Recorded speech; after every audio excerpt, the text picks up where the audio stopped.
Hi everyone, my name is Carol Holmes and I represent One Thumbs Up. For you guys who don't know me, One Thumbs Up was established in honor of my daughter who passed away 8 years ago on today.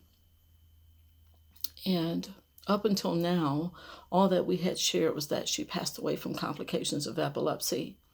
However, in actuality, she passed away as a result of a horrific medical mistake. Upon much, research, upon doing research, we came to know that many people have died in a similar way as a result of a mismanipulation of a medical device.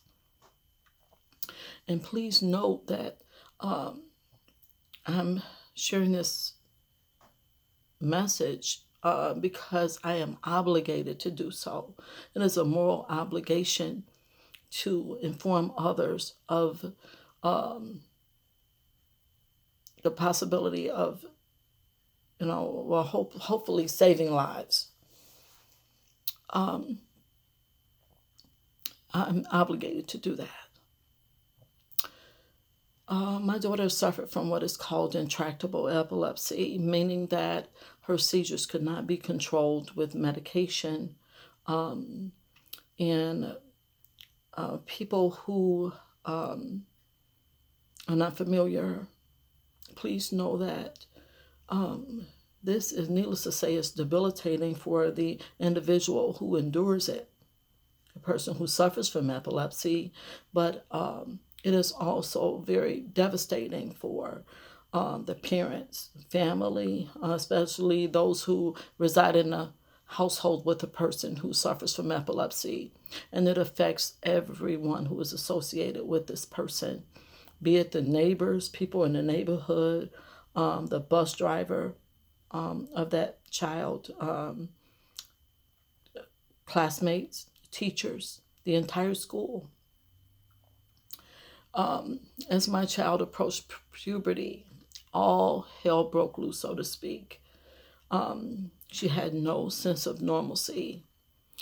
Unfortunately, she was not able to be the typical teenager, hanging out, kicking it with friends, getting some independence, being able to go to parties. Wherever she went, she had to have someone in attendance. Myself, her siblings, So as I stated, as puberty approached, all hell broke loose. She was seized back to back to back, was hardly able to keep up with her studies, with schoolwork. So needless to say, myself and family members, we were in search of an alternative method of hopefully, if not a cure, something to give her relief. So the hospital that she was going to, they were renowned, very well known. People would come from all over to go to this hospital. Her epileptologist who saw about her, she was renowned as well. She was featured on TV. She wrote books and everything. However, she was not able to find the way to give my child relief. So my mom and myself, we had happened to come across some articles, heard about it repeatedly, about this alternative method of treatment, which involved a medical device to be implanted. And it was a matter of finding out where they did it, because the hospital that she was at that time, they did not use this alternative method. As a result, we were in search of someone who did. So we went to another very well-known hospital in Chicago, and they did utilize this method. And so they found that my daughter was a candidate, and we were told that it would go one of three ways. Either it would resolve her seizures altogether, or it may very well cut them in half, or the third one, which was maybe perhaps it wouldn't do anything at all, and she would continue to have seizures. So discussed it with her, and she was willing to take that chance because she wanted so badly to be like everyone else. And she was 12 years old at the time, and this was 2005, and she received the implant. The device was implanted in her left breast. This device, it resembles a pacemaker about yay big, and it was implanted underneath the skin, and it has two leads attached, which are, excuse me, which are like wires, if you will. Now, these leads are attached to the vagal nerve. Vagal nerves run along each side of the body, and they run from the abdomen up the body like this, like so, around to the brain, go up the neck to the brain, and they're very, very fragile. And the function of these nerves is to send messages electronically to the brain, telling the brain to allow food to digest, for your heart to beat with the rhythm, to keep rhythm, and for rhythm, a breathing rhythm, as well as a rhythm for the heartbeat. And the most vital one is the one that runs alongside the heart. So if that vagal nerve is damaged, it is very difficult to sustain life while sleeping. So she had the device for about 5 years, and it did work for her. Actually, it more so than cut her seizures in half, a little bit more than half actually. However, she still could not be unattended, but finally she was able to go outside without me. She was also happy about that, even though she still was not like the typical teenager. She was not like hanging out, going to parties and skating and going out alone. If she skated, she needed to have a helmet on. She rode a bike, she needed a helmet. However, it made a tremendous difference in her life. Still not seizure free. The seizures that she did have, they were not as intense. Duration was shorter, and they were further apart, which was a blessing. Fast forward 5 years later, 2010, the battery needed to be changed in the device. So that was considered another minor surgery, and she had that surgical procedure June of 2010. At that time, they gave us a follow-up appointment for January 13th, 2011. So we were still on, she was just coming off of Christmas vacation, and they were just doing a, follow up, see how the device was working. And in order to do so, they would use a handheld computer of sorts. And it resembles sort of that of like a note, Android phone, the note size phone. And by this time, everyone was familiar with her. We were on a first name basis with the doctor. And so we knew this process. At the time, Rainier had seized quite a bit, and sometimes seizures could be very well brought on by good or bad excitement. And she was always very excited about the holidays. So she had seized a little bit more than usual. So the doctor made a decision to turn it up a few electrical units, the device, which could only be done with the handheld computer. So the process was such that she would initially take the computer and put it up to her chest in order to make a connection between the device and the handheld. And it usually only took like a couple seconds in order to make that connection. However, it was different on that day. When she put the handheld to her chest, it did make a connection within just a couple seconds. And although Rainier had a little delay, because of all the medication that she took in her life and all the seizures. She was very astute. She knew that it was supposed to connect after a couple seconds. So before I could say anything, she says, we're on like a first name basis with this lady. So she says, hey, such and such, well, what's wrong with it? And the doctor said, I don't know, Renia. She proceeded to shake it. I don't know, but I ordered another one and I'll be glad when it comes. So she put it back to her chest, and after a couple seconds, it did beep as it should have on the first time. And so she took it away. That meant that there was a connection between the handheld computer and the device. So she puts it back to her chest in order to turn it up a few electrical units. And once again, it took a couple seconds, a little longer than usual. And I said, what's wrong? And as soon as I said that, it beeped. And I said, okay, well, what happened? Did you turn it up? She says, yes, I did turn it up.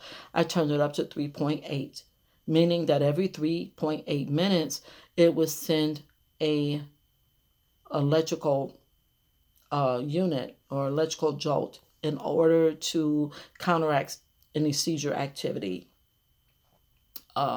Rainier spent a great deal of time talking to each person, talking about her plans for graduation and her upcoming prom. She enjoyed herself all that day, just talking to friends and family, cracking jokes. And she went to bed that night, and around a little bit after 3, I heard a little sound, a little muffled sound like, ugh.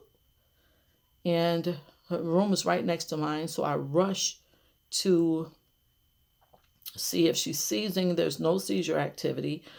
She appeared to be just sleeping, but as a precaution, I did what you call swiping with the magnet that comes with the medical device. And I go 1,000 to 1,000. And I saw about her 3 times between 3:30 and 4 o'clock. And could not put my finger on it that morning, but could not sleep very well.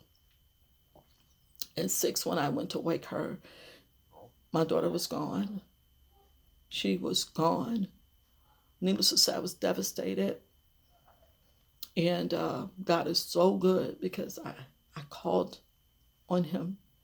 I said, God, do something. Right away, my son Reese, my youngest son, he was doing CPR and mouth to mouth and worked on her. And I wanted to be able to help my child. But I was asking God to help me, please, and bring her back. Please help her. But he helped me. He took over. It was like I was a puppet. He made me stop screaming. He made me be able to take turns with my son and work on her until the paramedics came. To no avail, she was gone. Initially, I told myself, oh, well, the baby's heart gave out. She was just tired.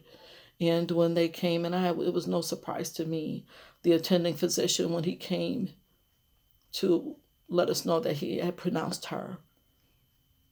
And I asked him, what happened? What happened? He says, her heart stopped. And I said, she had a heart attack? He says, no, her heart simply stopped. And we don't know why. It just stopped. And that's all I accepted it as at the time, until her pediatrician was on the line. Everybody loved her. It was very devastating. Of course, a 17-year-old girl to just simply stop, her heart to just stop. And I didn't think of it until the doctor asked me, when was the last time that she saw the neurologist? And I said, I got like a mental picture of her proceeding to shake that handheld as if to make it work better. So this is a red flag. I said today, and he says, well, what did they do? They turned it up a few electrical units. So I began to do my research. And upon doing my research, I discovered that there was a physician's manual that says that you're not supposed to continue to use a faulty handheld if it makes no immediate connection to the device and to the person. You should not continue to use it. And that's exactly what she did. She ordered another one, but she continued to use it. Needless to say, I kicked myself. Upon further inspection, I found that there were many, many others who perished in this way. Different circumstances, some of them the same. However, the universal point was that people were dying as a result of a mismanipulation of this device. It's devastating. And many people don't pursue it because they are so very devastated. And I know this firsthand all too well. It took me 8 years to even get on here and even say this to you guys. And please know, it is about Rainier, but then it's not about Rainier, because Rainier is fine. She's in the best hands humanly possible. Well, not humanly, well, best hands possible. She's in God's hands. She's seizure free. She has no more pain, suffering. And for that, I'm grateful. But in order to save lives, I'm obligated to share this information with you guys. And now that I've passed it on, you guys are obligated to share this. Because what we're doing is there are many other people out there, like myself, who are suffering the loss of a child or a loved one, who is so heartbroken they can barely speak out. For Rainier's anniversary, I want to help others. The anniversary of her transition, we got to help do the ultimate to save lives. There's power in numbers. So I ask you guys to share this. Anyone who has any information or anyone who has experienced this, please reach out to me. Inbox me. We are starting an additional group. But for right now, please don't hesitate to inbox me, because what we need to do is to make a change. Ask them to please change the wording in order to save lives. Change the wording on the instructions for this medical device so that there will be no more mismanipulations. And so people will be instructed as to the safe way of manipulating this device that can be very helpful, but can be oh so dangerous if it is not used in the correct manner. Thank you guys for listening. I love and appreciate each and every one of you. May God bless you in every aspect of your life. Thumbs up.